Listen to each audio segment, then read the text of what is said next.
Salam, puji Tuhan. Pagi hari ini kita bersyukur kepada Tuhan sebab Tuhan begitu setia dan baik bagi kita semua, terutama komunitas of Miracle dimanapun berada. Nah, di pagi hari ini sebelum kita melakukan semua tugas dan tanggung jawab kita, melakukan semua aktivitas di pagi hari ini, baiklah kita akan merenungkan kebenaran firman Tuhan, kita berdoa dan nanti akan membaca kebenaran firman Tuhan. Bapa yang baik, pagi hari ini kami bangun dengan tubuh yang sehat, dengan tubuh yang diberkati oleh Tuhan, sebab kami percaya semua ini terjadi karena perlindungan dan pemeliharaan-Mu. Itu sebabnya sebelum kami melakukan segala sesuatu di hari ini, kami mau membaca dan merenungkan firman Tuhan dalam nama Yesus. Haleluya. Amin. 1 Raja-Raja pasal yang ke-1 ayat yang ke-32.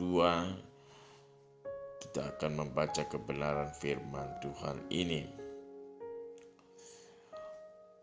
Lagi kata Raja Daud, panggillah Imam Sadok, Nabi Nathan dan Benaya bin Yoyada. Mereka masuk menghadap raja.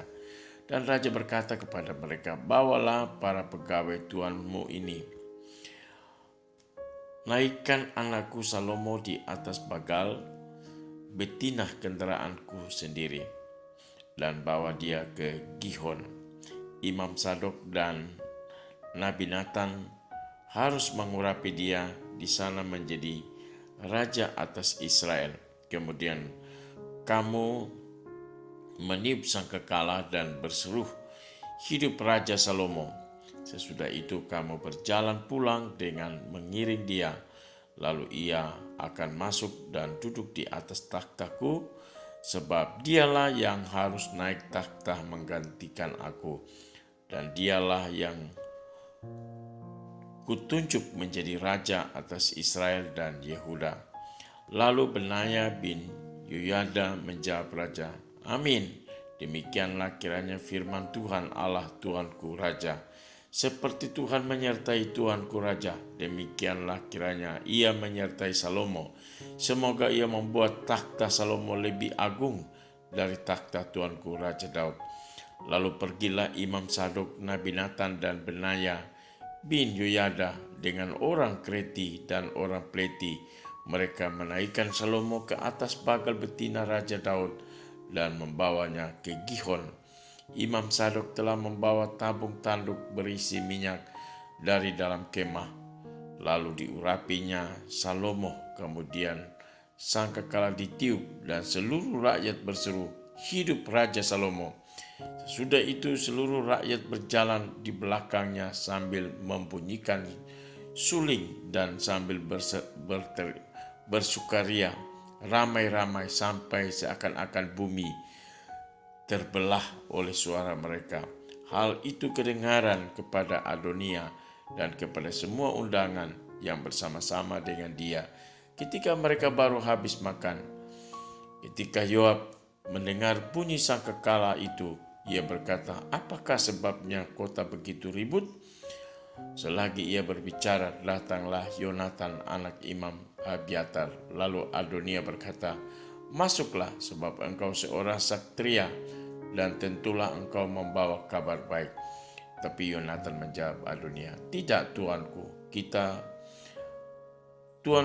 Raja Daud telah mengangkat Salomo menjadi raja.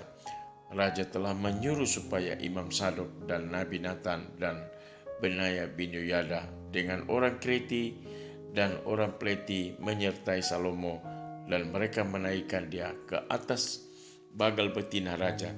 Imam Sadok dan Imam Nathan mengurapi dia di Gihon menjadi raja, dan dari sana mereka sudah pulang dengan bersukaria sehingga kota menjadi ribut. Itulah bunyi yang kamu dengar tadi.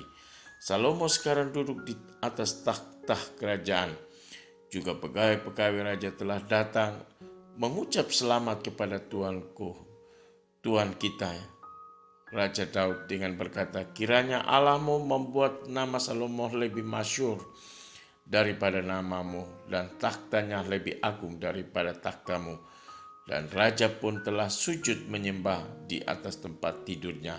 Dan beginilah katanya, terpujilah Tuhan Allah Israel yang pada hari ini telah memberi seorang duduk di atas takhtaku yang aku sendiri masih boleh saksikan. Maka semua undangan Adonia itu terkejut, lalu bangkit dan masing-masing pergi menurut jalannya.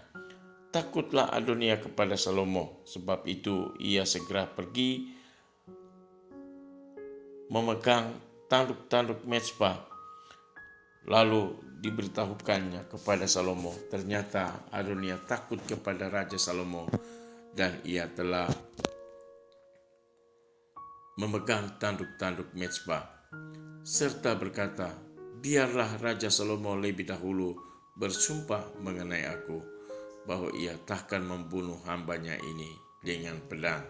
Lalu kata Salomo, jika ia berlaku sebagai ksatria, maka sehelai rambut pun dari kepalanya tidak akan jatuh ke bumi. Tapi jika ternyata ia bermaksud jahat, haruslah ia dibunuh. Dan Raja Salomo menyuruh orang menjemput dia dari mezbah itu. Ketika ia masuk, sujudlah ia menyembah kepada Raja Salomo. Lalu Salomo berkata kepadanya, pergilah ke rumahmu. Haleluya, puji Tuhan. Pagi hari ini kita bicara tentang integritas sebagai seorang raja. Bapak, Ibu, Saudaraku yang kekasih di dalam Tuhan Yesus, Raja Daud sebelumnya dia telah berjanji kepada Bathsheba bahwa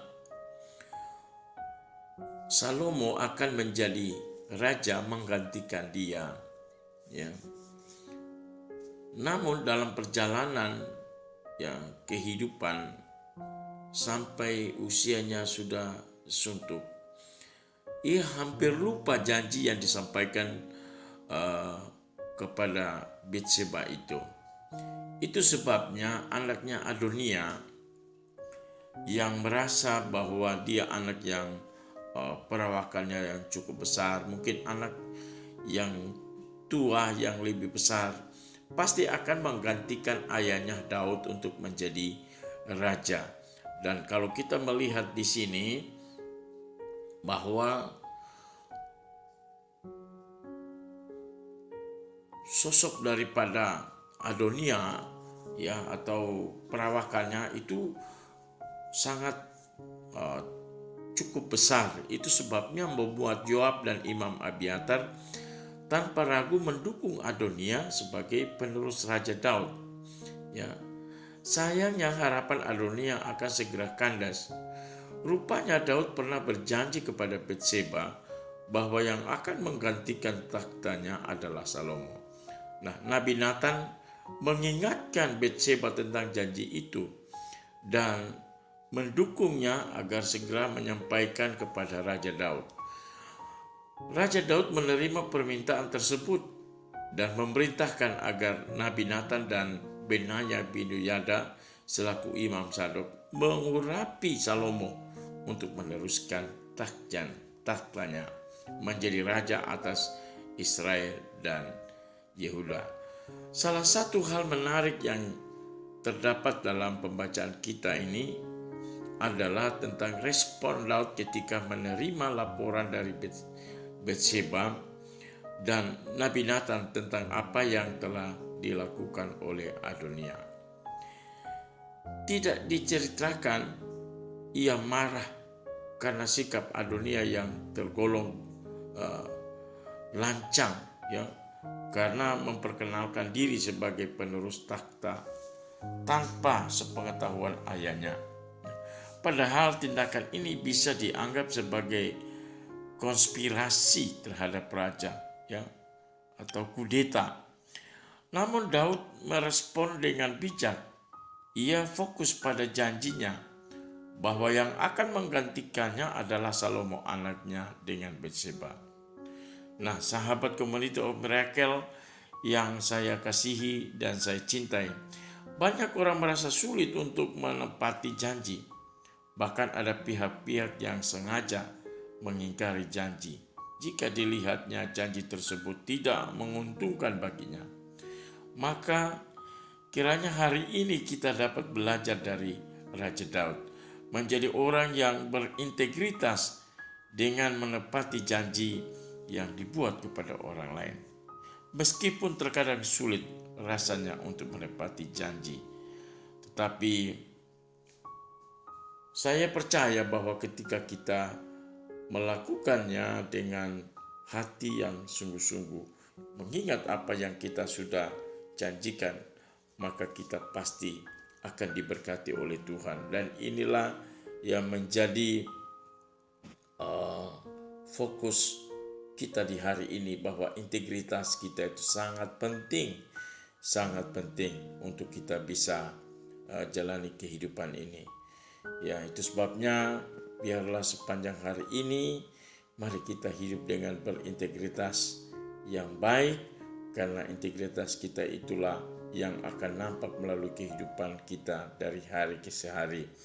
Kiranya Tuhan memberkati kita di pagi hari ini dan menjalani hidup kita dengan sungguh-sungguh dan mau melakukan apa yang seharusnya kita lakukan. Puji Tuhan, kita berdoa. Terima kasih Bapa di surga, kami mengucap syukur untuk firman di pagi hari ini.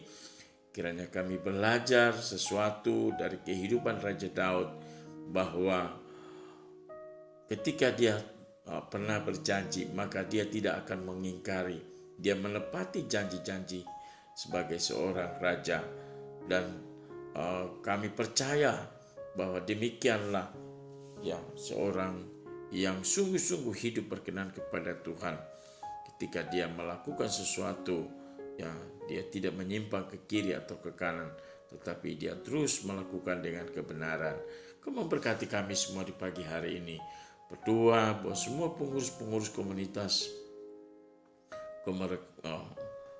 Community of Miracle Tuhan, dimanapun berada, kiranya Tuhan memberkati. Kami percaya bahwa Community of Miracle semakin diberkati oleh Tuhan. Engkau juga memberkati seluruh sahabat-sahabat yang setia mengikuti pelayan Community of Miracle, baik yang ada di luar negeri, yang ada di dalam negeri. Tuhan memberkati. Engkau memberkati sahabat-sahabat yang berhari ulang tahun hari ini. Tuhan tolong agar berkat Abraham, Ishak, Israel menjadi bagian kehidupan mereka. Mereka akan diberkati dari hari ke hari. Juga hamba berdoa buat mereka yang sakit Tuhan, terutama hamba berdoa buat Ko Hengki, Tuhan pulihkan kesehatannya, Tuhan jamah dan sembuhkan Tuhan. Juga Bapak Pendeta Bernard Hadi, orang tua dari Pak Dr. Nathanael, kiranya Tuhan Engkau tolong, Engkau jamah, Engkau pulihkan kesehatannya. Aku percaya bahwa mujizat Tuhan masih berlaku. Berkati juga sahabat-sahabat yang lain yang tidak sempat kami ketahui dalam kondisi tubuh mereka mungkin sakit. Tuhan jamah dan pulihkan mereka Tuhan. Terima kasih Bapa, kami berdoa di pagi hari semua sahabat-sahabat yang dengan profesi masing-masing, sebagai dokter, sebagai suster, perawat, Tuhan berkati. Mereka sebagai Polri, TNI, Tuhan berkati. Mereka sebagai pegawai negeri, Tuhan berkati. Swasta, Tuhan berkati. Bahkan anak-anak kami yang studi, Tuhan juga memberkati. Kami bersyukur karena Tuhan selalu baik dalam hidup kami. Hamba menyerahkan Community of Miracle di hari ini dalam nama Tuhan Yesus Kristus. Haleluya. Amin.